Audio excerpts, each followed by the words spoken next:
Bienvenidos a 360 grados, una visión global de la noticia, un espacio para debatir sobre todo lo que sucede en Colombia y en el mundo. Y hoy iniciamos 360 entrevistando al ganador de la convención del Uribe Centro Democrático, Óscar Iván Zuluaga, el candidato con el que buscan recuperar la presidencia en las elecciones del 2014. Óscar Iván Zuluaga habla en 360 grados de cómo obtuvo los votos para ganar la convención, de su programa también de gobierno, de su postura frente a los diálogos de La Habana y del apoyo que recibirá de los otros precandidatos. Hoy, Óscar Iván Zuluaga en 360 grados. Y también tendremos nuestro debate, que estará centrado en la nueva estrategia del alcalde de Bogotá, Gustavo Petro, para frenar ese proceso disciplinario que lleva en su contra la Procuraduría General de la Nación por su polémico esquema de basuras. Una demanda ante la Comisión Interamericana de Derechos Humanos. Ante la CIDH, el alcalde Petro presentó una demanda en contra del procurador Alejandro Ordóñez por la persecución y violación de sus derechos políticos. ¿Salvará esta última carta a Gustavo Petro? Hoy debate en 360 y no se muevan, que ya en segundos viene esa entrevista con Óscar Iván Zuluaga.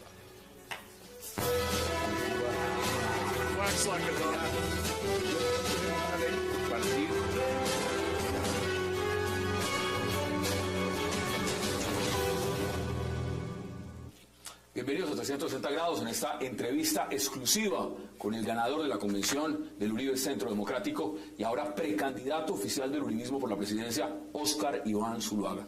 Óscar Iván, qué placer y gracias por aceptar esta invitación a 360. No, Hassan, el gusto es mío. Mire, primero... Gracias por este espacio. No. Esta es la primera entrevista.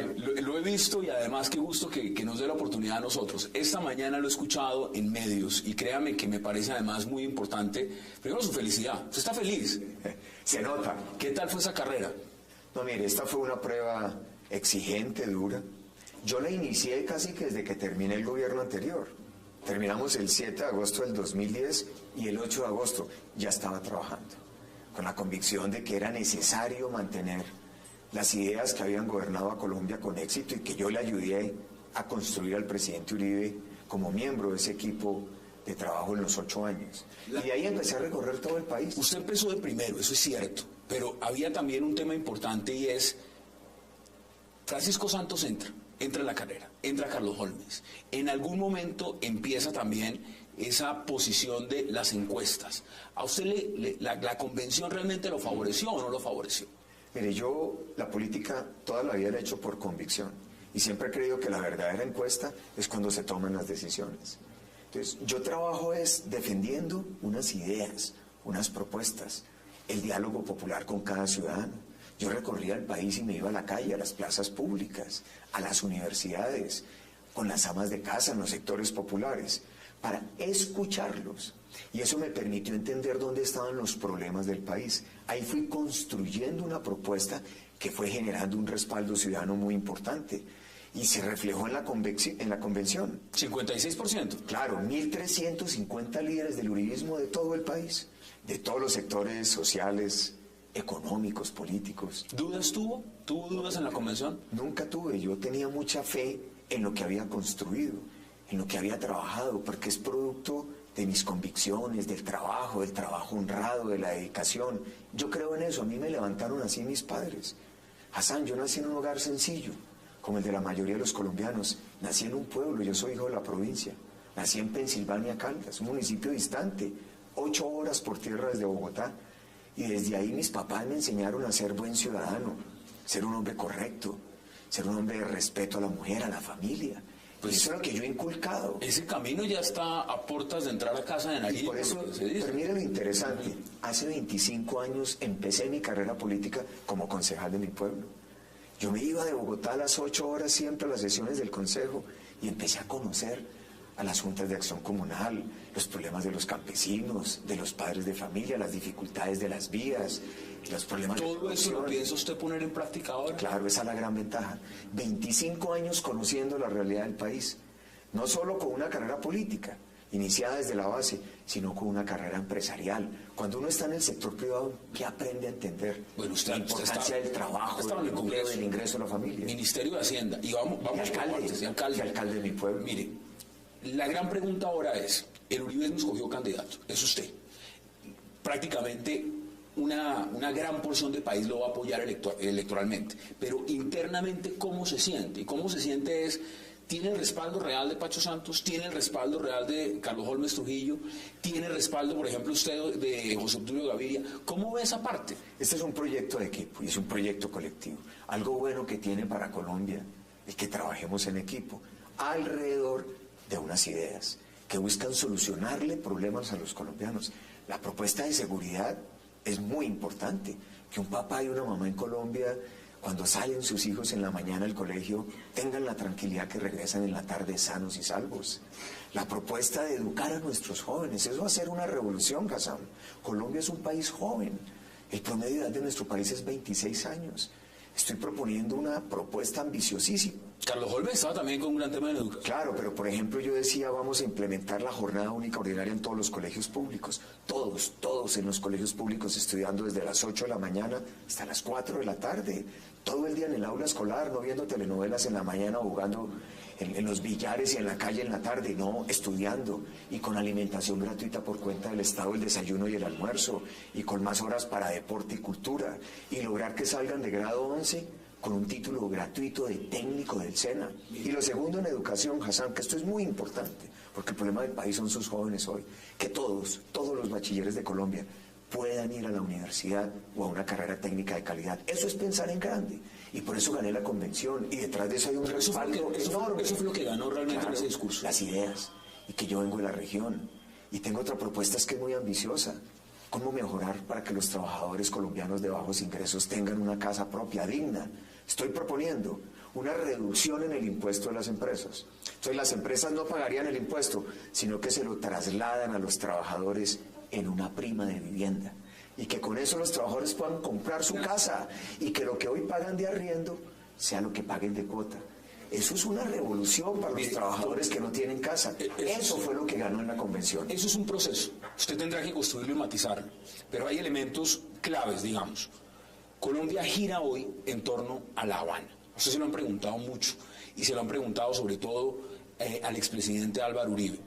¿Usted cómo ve La Habana y cómo la ve en el marco de lo que está pasando en este momento, cuando ya se han avanzado en algunos puntos, no totalmente?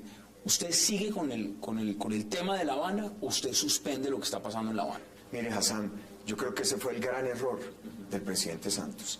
Toda la agenda nacional y toda su puesta política depende de las FARC. Yo no creo que los diálogos y la paz se pueda discutir en La Habana. Y no creo que el modelo del país ni los temas de los colombianos, los problemas se deban discutir con las FARC. Mientras las FARC sigan siendo como lo son hoy, una organización terrorista. Tumaco lleva 20 días sin luz, 20. El presidente se muere 18 días en ir. Imagínese usted, Hassan. Siguen reclutando menores, este año van más de 3.000. Hoy el ministro de Defensa denunciaba que asesinan en Colombia y cruzan la frontera y los apoyan en Venezuela. Siguen extorsionando a los ganaderos del Caquetá.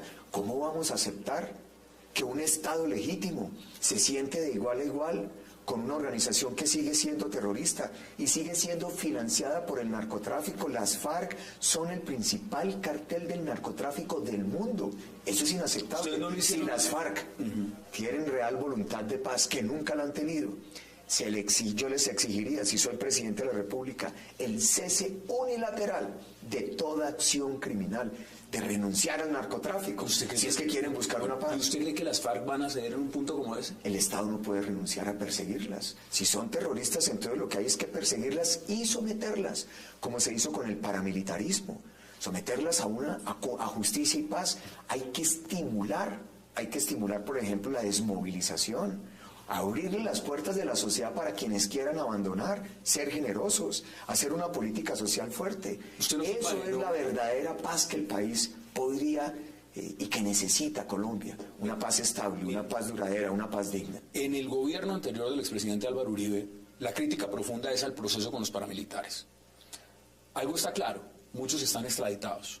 La gran pregunta es, ¿usted se imagina ver cabecillas de las FARC que están hoy en La Habana sentados en el Congreso? Es decir, ¿esa figura a usted le molesta o no le molesta dentro del proceso? Jamás. ¿Qué tal cabecillas? Cabecillas de las FARC que han cometido delitos de lesa humanidad, crímenes atroces. El 20 de julio fueron masacrados 20 soldados en Colombia, en Arauca, usted lo recuerda, 3 de ellos a sangre fría, por Dios. ¿Eso lo podemos perdonar? El asesinato de los diputados del Valle, lo que significó la tragedia de Bojayá, los niños que han sido violados, que han sido asesinados y las niñas, ¿eso lo podremos soportar los colombianos? ¿El premio va a ser que lleguen al Congreso, que no paguen un solo día de cárcel? No. Una paz digna, una paz sin impunidad. Las FARC le ha hecho mucho daño al país. Dígame un solo gesto de las FARC, de paz, que uno diga, qué maravilla. No lo tienen. Han reclutado 3.000 menores de edad. ¿Cómo vamos a discutir el modelo de educación rural? ¿Cómo vamos a discutir con los principales victimarios de los campesinos el desarrollo agrícola? No, los problemas del país se discuten con las instituciones, con los colombianos de bien, con los que trabajan, los colombianos honrados, no con las organizaciones criminales. Y recuerde, con los paramilitares. Con los paramilitares lo único que se discutió fue el sometimiento a la ley y a la justicia. Sí, participación Nunca política. hubo agenda política, nunca se discutieron los problemas del país y nunca se aceptó que no pagaran un solo día de cárcel. Se redujeron las penas, pero pagaron cárcel y 13 de ellos están extraditados. Vamos a una pausa, porque hay que continuar con muchos temas. Tengo muchas cosas para preguntarle y quiero que aprovechemos la entrevista al máximo. Vamos a una pausa en 360 y ya regresamos en esta entrevista exclusiva con Óscar Iván Zuluaga, ya el precandidato oficial del Uribe Centro Democrático a la presidencia de Colombia. Ya regresamos.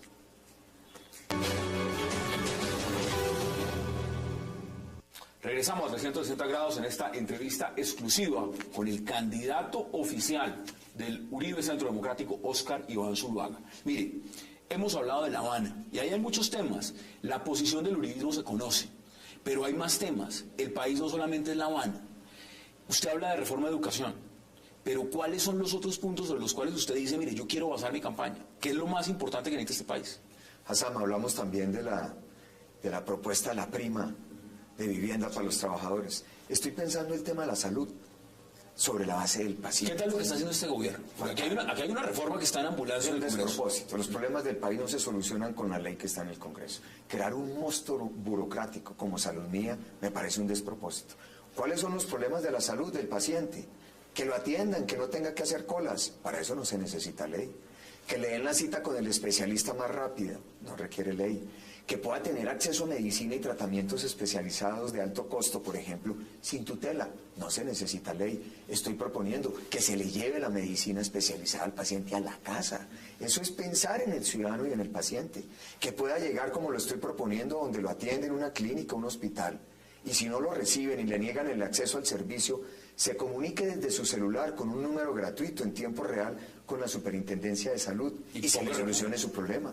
Que el carnet de atención tenga cobertura nacional, que donde vaya lo atiendan, porque es un paciente, es el Estado. Pero para hacer todo eso no solamente no son propuestas. Mire, ustedes le están apostando también a una mayoría en el Congreso. Y en el marco de lo que eso significa es, ¿a cuántas curules realmente le están ustedes apuntando que van a llegar? La mayor cantidad para ser la fuerza mayoritaria. Yo no soy muy amigo de dar cifras, porque uno dice una cifra hoy y entonces después le sacan el video. Ah, es que usted dijo que eran tantas. Y falta mucho. Pues sí que sabe de cifras cuando fue Las elecciones son en marzo. Vamos a sacar la mayor cantidad, pero vamos a hacerlo bien. Ganarnos la confianza en las regiones de los colombianos. Una de las grandes vocaciones de esta propuesta, además, porque yo soy hijo de la región, de la provincia, es el desarrollo regional. Que las oportunidades no solamente estén en Bogotá, sino que estén en Nariño, en Putumayo, en el Amazonas, en la Orinoquia, en la costa Pacífico, en la costa. Si este país genera oportunidades a los jóvenes en su ciudad, donde viven, este país es un país de mayor equilibrio. De nada sirve que las oportunidades solo estén en Bogotá. Hay que crearlas en todo el país. Ese es un reto muy grande que yo también he asumido. Se habla de los jóvenes, habla de las regiones. ¿Y la mujer dónde queda? La mujer es parte fundamental de algo en lo que yo creo y que es el punto de inspiración de esto, la familia. Yo soy un hombre felizmente casado, Hassan. Tengo 26 años de matrimonio. Adoro a mi señora y a mis hijos. Tengo 3 hijos. Y de ellos he aprendido que el núcleo esencial, y me lo enseñaron mis padres, es la familia. Si Colombia protege y cuida a su familia, es un país que va a formar mejores ciudadanos. Y por eso el Estado tiene que apostarle a políticas que ayuden a la consolidación de la familia. ¿Cuál es el centro de la familia? La mujer. Hemos sido una sociedad machista. A la mujer hay que garantizarle dos cosas: que se pueda realizar como mamá, pero que también tenga acceso a oportunidades profesionales. La tasa de desempleo de la mujer en Colombia es mayor, el maltrato, la violencia intrafamiliar, la discriminación. Tenemos que recuperar ese rol. Dimos una lección muy clara en la lista del Senado que encabeza el presidente Uribe. De las 5 primeras aspirantes, 4 son mujeres. Eso es una señal clara de lo que queremos hacer con la mujer. Mire, usted menciona la lista, y en la lista usted también puso un pero, y lo puso claramente con José Obdulio Gaviria. ¿Cómo va eso? ¿Usted sigue manteniendo la misma posición frente a José Obdulio en la lista? Mire, Hassam, yo no reconozco enemigos dentro del Centro Democrático, y la Convención ha reiterado las listas al Senado y a la Cámara. La lista al Senado la ha hecho el presidente Uribe. Yo voy a salir a apoyar esa lista para ganarnos las elecciones regionales. Y un partido no es una persona o 2 o 3. Aquí estamos representando a millones de colombianos. Y nuestra responsabilidad es con el país. Trabajar en la defensa de unas ideas, con altura, con respeto, con decisión, con amor por Colombia. Esas ideas, eso es lo que yo quiero hacer en esta campaña. Esas ideas, en las elecciones pasadas, había un candidato que se llamaba Juan Manuel Santos, que decía exactamente lo mismo que usted, que iba a defender esas ideas, que las iba a proteger. Hoy dice lo siguiente, hoy dice que esos huevitos son gallos de pelea, y dice que ustedes los demás son buitres, y cuando dice los demás me refiero a los que representan claramente al uribismo, buitres. ¿Usted es un buitre? Esa es la típica reacción de quien ha traicionado unas ideas, que fue lo que ocurrió con Juan Manuel Santos. El gran dolor, la gran frustración nuestra, se hizo elegir con unas ideas para gobernar con otras. Yo he sido consistente porque conozco al presidente Uribe desde que era gobernador de Antioquia. Es más, el año pasado el presidente Santos me ofreció el Ministerio del Interior y no se lo acepté. ¿Por qué? ¿Por qué no lo y se lo dije. Dije, yo hago política por convicción y mi lealtad es con Álvaro Uribe y sus ideas. Yo no la acepto. Yo creo que uno tiene que fijar posiciones firmes. ¿Usted sí considera que el presidente cometió un acto de traición entonces? Pero total, mire lo primero que hizo. Cuando se elige, llama a Chávez y le entrega las llaves de la paz y abandona la política de seguridad democrática. Él, que como ministro de Defensa era el gran crítico, el que daba las coordenadas donde estaban las FARC en Venezuela, el que develaba las rutas del narcotráfico, el que mostraba los campamentos.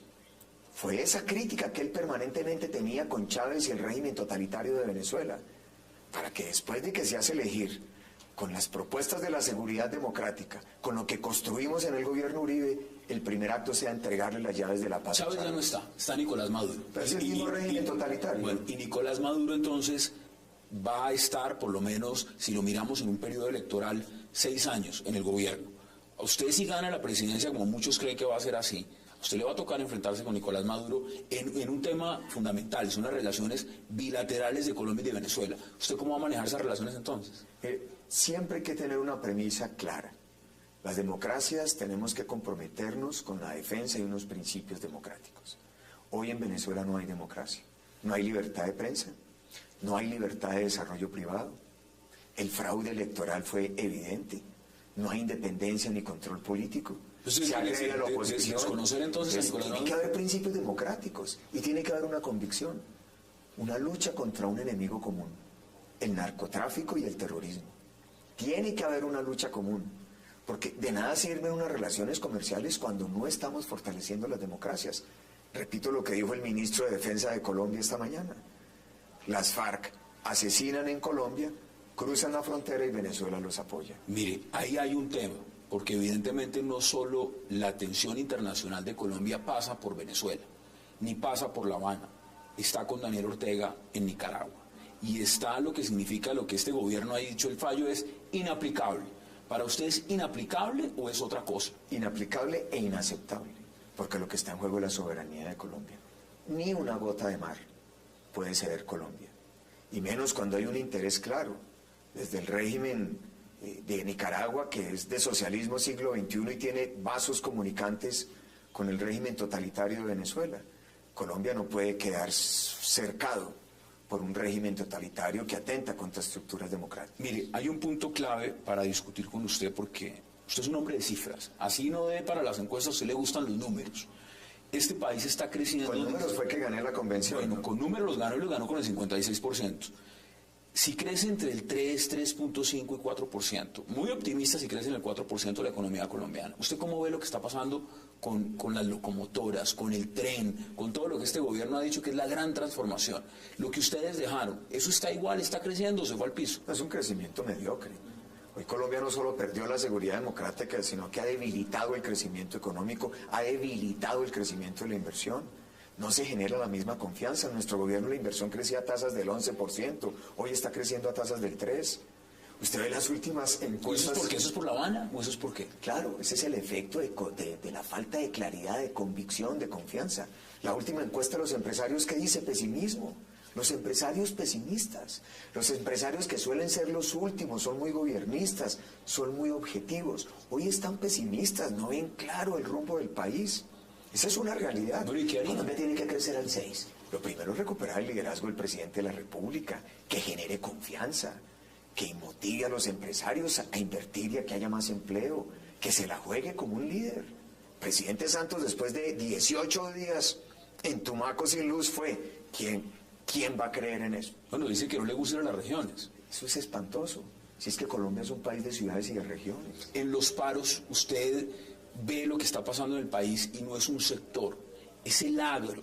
Lo que está pasando realmente, esto lo va a heredar usted o lo va a heredar el que venga o lo va a repetir Juan Manuel Santos. Pero es un tema estructural. Campesinos de todos los sectores movilizándose. ¿Cómo manejar eso? Pues con diálogo social y anticipar los problemas. El problema del gobierno Santos es que no está conectado con la realidad del país. ¿Quién incendió el paro? Pues el presidente. ¿Por qué? Porque dijo que tal paro no existía. ¿Quién fue el que llevó a los cafeteros al paro? El gobierno. Por eso que la crisis del café no existía. Y cuando le hicieron el paro se sentó en la mesa a decir, no, reconocemos que sí hay crisis del café. El negar los problemas, la soberbia, es el peor consejero de un gobernante. Un gobernante tiene que ser humilde para reconocer sus errores, para reconocer sus problemas. Yo le aprendí eso al presidente Uribe.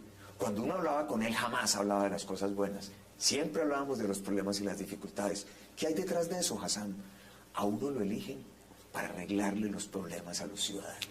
No se le puede olvidar a uno. Usted va a tener que remontar y tiene ahora la estructura, la plataforma para hacerlo de manera rápida. La gran pregunta es Oscar Iván Zuluaga un semicandidato? Y se lo pregunto en un sentido estricto, es decir, ¿es la mitad de una persona y la otra mitad va a ser Álvaro Uribe Vélez o usted es un candidato propio defendiendo unas ideas? ¿Y se va a poder distinguir como candidato propio o va a ser un semicandidato? Soy el candidato y aspiro a ser el presidente y hacerlo mejor que Álvaro Uribe. Y él me va a ayudar desde el Congreso para armar un trabajo en equipo y cumplirle a los colombianos. Es que estamos proponiendo una agenda muy ambiciosa al país para que Colombia nuevamente piense en grande. Lo que yo vengo de mi inspiración en la propuesta educativa, en la prima de los trabajadores, para que tengan casa, en el enfoque de la salud, en el desarrollo regional. Esa es fruto de mi trabajo y mi experiencia y eso es lo que yo quiero liderar para ganar la confianza y el corazón de los colombianos. Pero Álvaro Uribe me va a ayudar porque este es un trabajo de equipo. Yo he sido su alumno durante 15 años. Y como buen alumno, espero superar al maestro. Usted se ve enfrentado entonces, y con esto concluyo, con Juan Manuel Santos. ¿Usted cree que el presidente Santos va por la reelección? Ya en unos días tiene que definir. ¿Se ve enfrentado con él o se ve enfrentado con otro candidato? Si no se lanza el presidente Santos, será una derrota política. La reelección presidencial... Pues usted le apuesta que vaya. Yo fui el líder del acto legislativo de la reelección presidencial siendo senador de la República. Usted fue fundador del partido de la U. La filosofía detrás era un premio o un fracaso. Si no se lanza, es porque evidentemente es un gobierno que fracasó, como lo muestran hoy los bajos niveles de aceptación, la precaria gobernabilidad social. 8 de cada 10 colombianos no queremos la reelección presidencial. Oscar Iván Zuluaga, un verdadero... Santos. No. Eso usted lo ha puesto claro.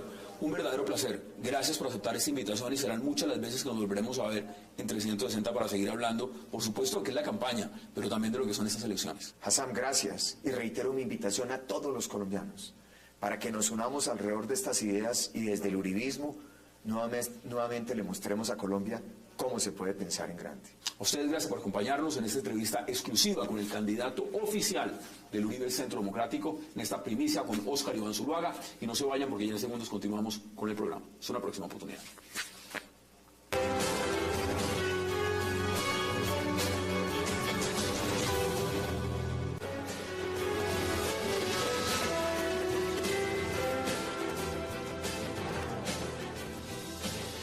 Regresamos a 360 grados y ahora es el momento de debatir y vamos a hacerlo sobre un tema que está causando la atención, por supuesto, en Colombia y tiene que ver con el alcalde Gustavo Petro. Pero para eso vamos a darle la bienvenida a nuestros invitados y tenemos en este caso en el estudio de 360 al abogado Carlos Rodríguez Mejía, a Rafael Guarín y a los concejales Diego García y Miguel Uribe. Caballeros, qué placer y gracias por aceptar esta invitación. Muchas gracias. Gracias a usted por invitarnos. Abogado, empiezo con usted. Esta demanda, usted representa al alcalde Gustavo Petro, es una demanda ante la Comisión Interamericana de Derechos Humanos. ¿De qué se trata? ¿Es persecución política? ¿Qué están buscando con la demanda? No, mire, la demanda, en primer lugar, buenas noches a usted y a la teleaudiencia y muchas gracias por invitarnos. La demanda lo que pretende es defender el orden jurídico. La Convención Americana de Derechos Humanos reconoce una serie de derechos y hay dos categorías de derechos. Una categoría que es el núcleo duro, que son aquellos derechos que no se pueden suspender ni aún en conmoción interior o estados de excepción o en grandes crisis. Por ejemplo, por grave que sea una crisis no se puede establecer la pena de muerte. Por grave que sea una crisis no se puede torturar a una persona. Por grave que sea una crisis no se puede imponer una religión.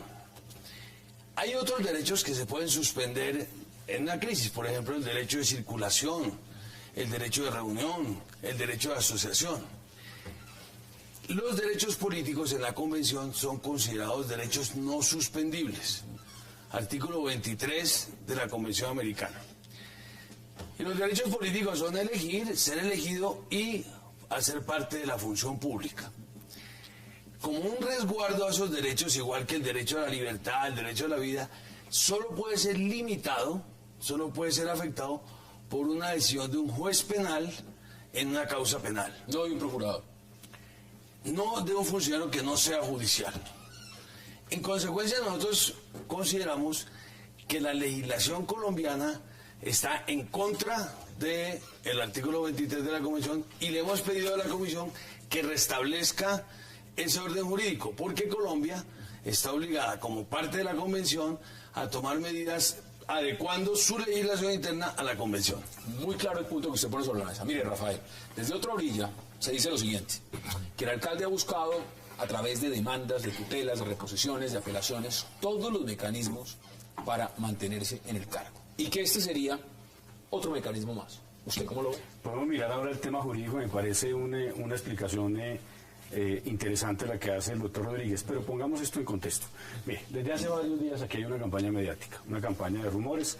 La semana pasada se iniciaron con unos rumores que salen de la misma alcaldía de Bogotá, diciendo que aquí lo que hay es una persecución política, que aquí el problema es político, no jurídico, todo con el ánimo de legitimar a la Procuraduría y tratar de poner como en una especie de blindaje al señor alcalde por su especial condición de exguerrillero y de izquierda.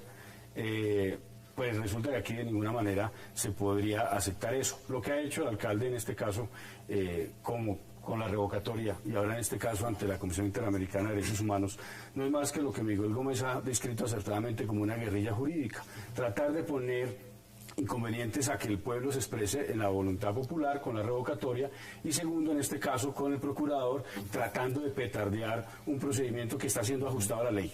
No lo digo yo, lo dice el doctor Julio César Ortiz. Doctor Rodríguez, usted lo conoce. El doctor Julio César Ortiz, para los televidentes, es nada más ni nada menos que el abogado defensor del señor alcalde Petro. En una entrevista la semana anterior en un medio de comunicación dijo lo siguiente: estoy seguro que el procurador no se va a dejar influir por intereses políticos y que tomará una decisión fundamentada. Yo le creo al abogado del señor alcalde Petro y no entiendo por qué ahora el discurso es totalmente el contrario. Concejal, bienvenido. Mira lo que está diciendo, porque retomo palabras de Rafael Guarín.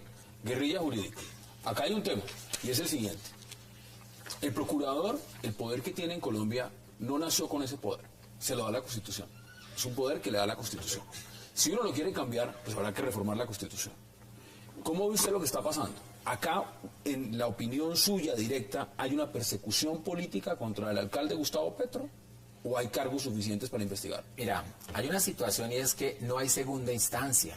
Si el procurador llegase a generar la destitución, no habría posibilidad en el orden jurídico nacional de poder acudir a otra instancia. Mientras existan los mecanismos del ejercicio de la defensa de esta elección popular que se estableció, ¿por qué no usarlos? O sea, ¿qué es lo que nos limita o qué nos impide el que se usen los mecanismos que sean necesarios? Yo no creo que sea una campaña mediática de rumores. Yo no creería que esto es un escándalo, porque es que entonces cuando se avecina el ejercicio de la nube, la tormenta, el relámpago, ¿será que no va a llover? O sea, las circunstancias que se están dando hoy frente a decisiones y antecedentes que tiene el procurador nos están conllevando a que con unos elementos sin fundamento, porque es que hay que revisar cuáles son las razones por las que él pretende destituir hoy al alcalde, que no tienen lógica ni sentido, y sobre esas razones son las que se crean ese tipo de instancias. No tiene ningún fundamento. Cuando tú miras el auto de la sentencia que obliga al alcalde a haber tomado las decisiones con la situación de las basuras en Bogotá, estableces que tienes todas las razones del por qué el alcalde hizo lo que hizo y lo mantiene en el proceso. Y cuando ves cuáles son en este momento los argumentos de la Procuraduría, planeación, improvisación, porque hay detrimento supuestamente de los privados. Yo estoy totalmente en desacuerdo con lo que dice mi colega Diego García. Lo primero que hay que dejarle claro a los televidentes es que sí hay recursos internos. Lo primero es la apelación de la primera decisión del procurador delegado, que resuelve el procurador general. Después, el nuevo Código Contencioso permite que el día siguiente, después de que se genere la destitución, no, pero ya hay apelación, o sea, sí hay un recurso, estás diciendo que no, hay un recurso que es apelación, después hay una medida cautelar de urgencia ante el Consejo de Estado, antes no se permitía. Y si en caso de que se niegue, también hay insistencia, pero además hay tutela y finalmente hay una acción de nulidad y restablecimiento del derecho. Es decir, en Colombia se puede debatir, discutir y además pelear esa posible destitución. Lo segundo es que muy atrevidamente, y con todo respeto se lo digo a mi colega Diego García, dice que no hay fundamentos. Es que no hay fundamentos porque no les conviene que lo destituyan, pero es que el pliego de cargos del procurador es juicioso. Pero ojo, y ya vamos a hablar del pliego de cargos, es que hubo un acompañamiento de la Procuraduría que le decía a la administración, ojo, el nuevo modelo de aseo que ustedes están planteando no lo pueden hacer así. Y además Diego introduce la sentencia de la Corte que habla de la inclusión. El alcalde hizo una cosa perversa, y es que tergiversó el fallo de la Corte y con el pretexto de cumplirlo hizo muchas cosas que la Corte no ordena. Y además deja por fuera mucha de la jurisprudencia que tenía que haber tenido en cuenta. Seguramente Diego está hablando de la T724 del 2002, pero está la T291 del 2009. Sí, más. Y hay una serie de acciones judiciales que le obligan al alcalde a hacerlo. Pero ojo, yo quisiera, antes de que pasemos al siguiente bloque, aquí no se trata de una discusión ideológica, aquí no se trata si el procurador tiene la razón o el alcalde tiene la razón. Y es más, esta discusión no es ideológica, se trata de la institucionalidad. No, pero el alcalde sí dice que es ideológico. Claro, porque es que el alcalde dice que es un tema ideológico y que hay una persecución. Precisamente por eso acude a esta instancia. No, ¿Cómo es? Vamos a aclarar varias cosas. En primer lugar, no es la Constitución la que está en juego, es que precisamente es la Constitución la que le manda al procurador que no afecte los derechos políticos, porque es que la Convención Americana, el artículo 93 de la Constitución dice que esos derechos no suspendibles hacen parte del bloque de constitucionalidad en sentido estricto. Para los televidentes, ¿qué quiere decir eso? Que entran al ordenamiento interno al mismo nivel de la Constitución. Entonces aquí estamos en dos normas constitucionales. El artículo 23 de la Convención Americana, que prohíbe que se suspendan los derechos políticos por un funcionario que no sea judicial, y la Constitución que le da esa facultad al procurador. Entonces ahí hay una interpretación. No, pero espérenme un momento, yo termino. Entonces, ¿qué es lo que nosotros le estamos pidiendo a la Comisión Interamericana? Dígale al Estado colombiano que cumpla sus obligaciones internacionales. ¿Cuáles son las obligaciones internacionales? Artículo 2 de la Convención Americana. Adecuar su legislación a la Convención. Pero esto no solamente lo hace Colombia. En México, por ejemplo, en el caso Castañeda Guzmán, un ilustre ex canciller mexicano, que acudió a inscribirse como candidato presidencial y le dijeron, no señor, lo tiene que inscribir un partido. Fue a interponer un recurso de amparo, equivalente a la tutela. No hay amparo para eso. Fue a la Corte, y la Corte, ¿qué le dijo a México? usted tiene que... Ustedes están buscando el mismo mecanismo. No, y usted tiene que poner amparo para eso, y lo puso. Es decir, México reformó la Constitución para adecuar su legislación. Es cierto que, en efecto, el artículo 23 de la Convención y el artículo 25 del Pacto Internacional de Derechos Civiles y Políticos, vía bloque de constitucionalidad, se incorpora a nuestra Carta Política. Lo que pasa es que creo, y ahí tenemos una divergencia en la interpretación de ese artículo, el artículo habla de sentencia proferida por juez penal. En causa penal. Claro, pero, doctor Rodríguez, usted recuerda que el artículo también habla de capacidad civil o mental.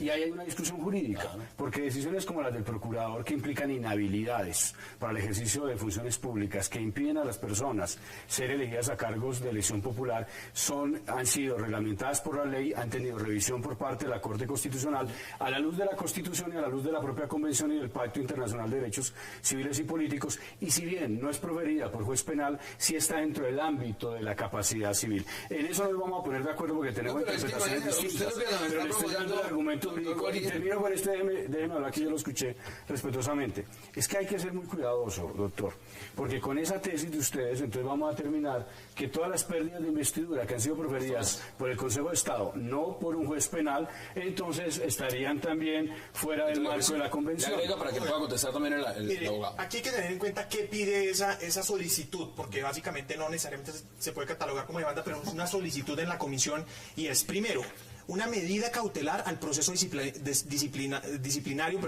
del alcalde Petro. Segundo, que se modifique el ordenamiento jurídico para que se le quite la competencia y la facultad al procurador de destituir e inhabilitar a funcionarios elegidos popularmente. Y tercero, una indemnización para el alcalde. Yo quisiera hablar de lo siguiente. No pedimos y es, no le está pidiendo. Entonces equivocación de las noticias que hoy sean de los medios, digamos, eso lo hemos visto. Pero entonces las dos primeras sí. Lo primero que tengo que decir es que es mezquino, aunque audaz, pero mezquino y muy mal hecho del alcalde, que para su caso concreto quiera reformar el ordenamiento jurídico. Es que el alcalde fue senador durante varios años y nunca lo propuso. Y es más, la Constitución es del 91, estamos en el 2013 y nunca nadie dijo nada. Entonces, claro, entonces nos preguntamos, claro, ante una posible destitución por faltas disciplinarias, es que el alcalde, vale la pena recordarlo, la formulación del pliego de cargos es direccionamiento de la contratación estatal y es violación de la ley con 2 decretos que expide. Y resulta que ya se ve maniatado porque falló, porque se equivocó, porque se le establece una responsabilidad directa, y ahí se acude a una Comisión Interamericana de Derechos Humanos. Vamos a debatir ese punto. Tengo que ir a la pausa y hablo con usted para que inmediatamente pueda contrarrestar lo que le están diciendo y también el concejal puede intervenir. Vamos a la pausa en 360 y ya regresamos.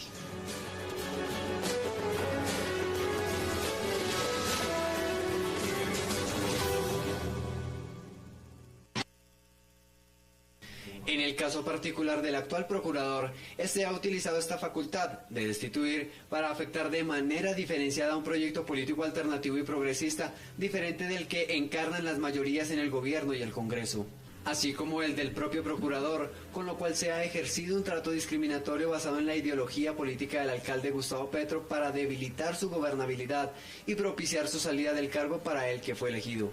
Parecería que se creó un organismo de control que supervisara la conducta del alcalde y no un organismo que buscara cooperación entre la administración central y la del distrito capital. Los hostigamientos y ataques contra el alcalde pueden ocasionar que se afecte tanto su integridad física como moral, toda vez que puede ser objeto de diferentes amenazas por las declaraciones de la Procuraduría en contra de sus decisiones administrativas. Regresamos a 360, abogado, le doy la palabra, no dejando de lado también lo que dijo el propio procurador Ordóñez cuando dice que él entiende y que esas decisiones pueden llegar a esas instancias. No solamente eso, yo me siento muy satisfecho con lo que dijo el procurador en un medio de comunicación, que él entendía que los ciudadanos podían recurrir a todos los recursos para defender sus derechos. Nosotros, ¿qué estamos haciendo? La interpretación que da el doctor Guarín ya fue conocida por la Corte Interamericana. En un caso de López contra Venezuela, el señor López fue inhabilitado. Leopoldo López fue inhabilitado por la Contraloría del Poder Popular, que es un organismo que reúne más o menos las características de la Procuraduría y la Contraloría colombianas. ¿Y qué hizo la Contraloría del Poder Popular en Venezuela? Lo inhabilitó para desempeñar cargos públicos. Fue a la comisión, luego a la Corte, y la Corte decidió que no se podía sino por sentencia penal. Es que yo le pregunto a los televidentes, es como si excepcionalmente un procurador pudiera llevar a la cárcel a una persona. No, los derechos fundamentales solo se pueden afectar por decisión judicial. Usted menciona un caso bien interesante. El caso de Leopoldo López no solamente es por el poder de la Contraloría en Venezuela, es por el tema del chavismo en Venezuela. No. Y facultativo. Eso lo dice Leopoldo López. Eso no lo digo yo. No, pero Leopoldo López ha dicho que lo destituye justamente desde el chavismo. La sentencia lo que dice es: fue mal inhabilitado, porque si lo iban a inhabilitar solamente podían hacerlo por un juez penal y una causa penal, punto. Entonces él puede argumentar eso, pero déjeme decir... decir... es diferente una cosa, un tema penal, una investigación penal. Es que, ojo, yo sí quisiera aclarar una cosa, es que el paquete de funcionario público viene con muchas cosas, entre otras ser susceptible de investigación disciplinaria, en su caso penal o fiscal. En este caso estamos hablando de unas investigaciones disciplinarias, pero ojo, este debate es legítimo, es si el procurador puede o no destituir personas inhabilitar.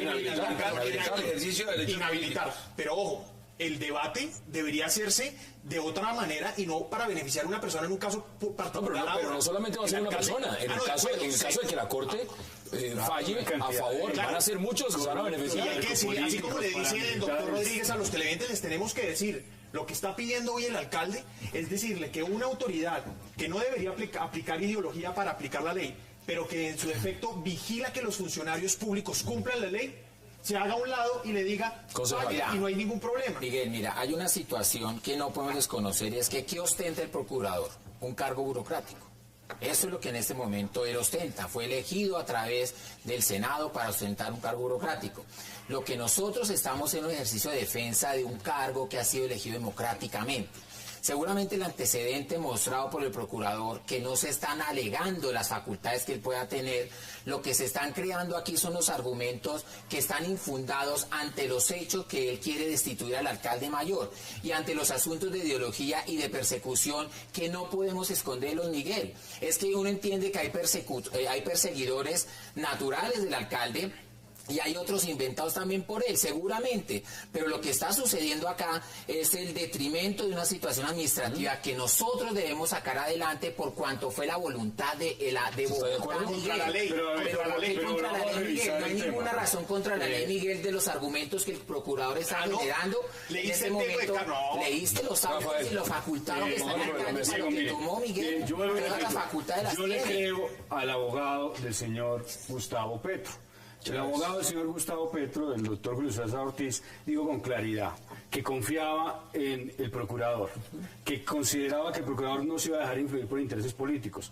Aún más, el abogado del señor alcalde Gustavo Petro defendió las razones el debido proceso y señaló que se estaba observando el debido proceso en la causa en la cual está el señor alcalde. Se ha querido aquí montar una opereta política, pues, para deslegitimar al procurador. El procurador ha destituido, ¿no es cierto?, no solamente a Piedad Córdoba, también a personas como Andrés Felipe Arias, como Bernardo Moreno, como Daniel García, personas muy cercanas al sector de opinión con el que controvierten los progresistas, el sector de Álvaro Uribe. El señor procurador ha destituido, sancionado 800 alcaldes y exalcaldes. El señor procurador ha sancionado 16 gobernadores, 22 congresistas. ¿Cuál es el sesgo? ¿Cuál es el sesgo? Compleméntalo para que también pueda complementar una cosa que dice Diego e insiste. Y lo que está haciendo el alcalde, y vuelvo y repito, es perverso. Diego me pregunta que si he leído la jurisprudencia que obliga a la administración distrital y de todo el país, todas las administraciones, a incluir a los recicladores. Pues resulta que sí la he leído, Diego. Y conozco muy bien la evolución jurisprudencial, las sentencias que menciono y los autos. Y en ningún momento le ordena hacer lo que hace. Pero en gracia de discusión, le ordena que tome la medida pertinente, la que crea conveniente. En ese sentido. Pero Diego, déjame terminar, por favor. Pero es en el marco de la ley. Mira, pero es que eso lo dicen otros documentos de acompañamiento de la Procuraduría antes de. Pero bueno, digamos, por eso en últimas no tiene que fallar un juez. De acuerdo, pero yo le tengo que decir una cosa, y es, en últimas, le quiero decir a todos los televidentes que el proceso de inclusión de los recicladores va en menos del 10%, para no decir que el 0%. Entonces el alcalde lleva un año de contratar a dedo a los operadores privados. En diciembre los va a volver a contratar a esos que señaló de ineficientes para políticos y mafiosos, les va a volver a regalar el ¿Y sabes negocio. por qué? Y los recicladores Porque la crack todavía fue no están. Tenemos, señores, que ir a las conclusiones porque nos acabó el tiempo. Abogado. Entonces ya le doy la palabra. Dos cositas que quiero precisar. Póngalas. En primer lugar, ya se agotaron los recursos en el orden interno. Por una razón, la Corte Constitucional Colombiana, en una sentencia de hace unos años, antes de la sentencia de López, dijo que era constitucional la facultad del procurador de suspender los derechos políticos. Entonces, no hay otro tribunal que pueda resolver ese problema, sino el sistema interamericano. El argumento de la Corte Constitucional fue un argumento, a mi juicio, equivocado. Ahora, que yo diga que es equivocado, no estoy diciendo, concejal, que la Corte cometió un delito. Usted está discutiendo con el concejal García si el alcalde interpretó o no interpretó una jurisprudencia. ¿Será eso una falta? Yo le pregunto a los televidentes, ¿será una falta tener distintas interpretaciones de la jurisprudencia y de la ley? No, señora, pero escúcheme porque yo lo escuché a usted. No es una falta tener dos interpretaciones. 15 segundos. El alcalde tiene una interpretación, el procurador otra. ¿Será eso causal para afectar un derecho fundamental como los derechos? Ahí está su punto. 15 segundos, Rafael, porque se le acabó el tiempo. Primero, frente a la Convención Americana y su reglamento, los requisitos de procedibilidad son frente a cada caso. En este caso no se han agotado las vías internas y en este caso el acto atacado ni siquiera se ha expedido. Y segunda cuestión, imaginen ustedes los televidentes la siguiente cuestión, usted lo sabe, doctor Rodríguez, el derecho a la participación política no es solamente votar y ser elegido, es también ocupar cargos públicos. En virtud de la interpretación que ustedes quieren darle, que creo que no es completa a la luz de la Convención Americana, entonces no se podría sancionar por vía del Ministerio Público, ni siquiera con suspensión a Samuel Moreno, ni tampoco con inhabilidad de 15 segundos para que concluya, concejal. Rafael, usted mismo lo mencionó, ¿cuántos ha destituido el procurador? ¿Qué alcances y potestades está teniendo? En este momento, ¿cuáles son las decisiones del orden que está tomando? ¿Cuáles son las atribuciones que se está tomando él en este campo de lo jurídico? Yo creo que también es un planteamiento que hay que hacer de cara al tipo de procurador que estamos teniendo en el país, no a la instancia, sino al personaje que está allí. El alcalde, por ser de izquierda y por ser exguerrillero, pretende estar por fuera de la ley. Aquí la lucha no es ideológica, es de instituciones y legal. El alcalde tiene que reconocer que es un Estado social de derecho y las normas se cumplen. El alcalde no se está investigando porque tuvo una interpretación diferente, es porque incumplió la ley, porque direccionó la contratación y porque expidió actos, digamos, fuera de la ley. Ahí están los puntos sobre la mesa. Concejal Miguel Uribe, gracias por aceptar la invitación. Rafael Guarín, como siempre. Abogado Carlos Rodríguez Mejía, gracias por supuesto. Gracias. Y concejal García, gracias también por aceptar la invitación. A ustedes, gracias por acompañarnos. Nos vemos mañana de nuevo a la misma hora, 8 p.m. para seguir debatiendo toda la agenda política de Colombia y del mundo. Y no olviden, repetición de 360 esta noche a las 11:30 p.m. Gracias por acompañarnos.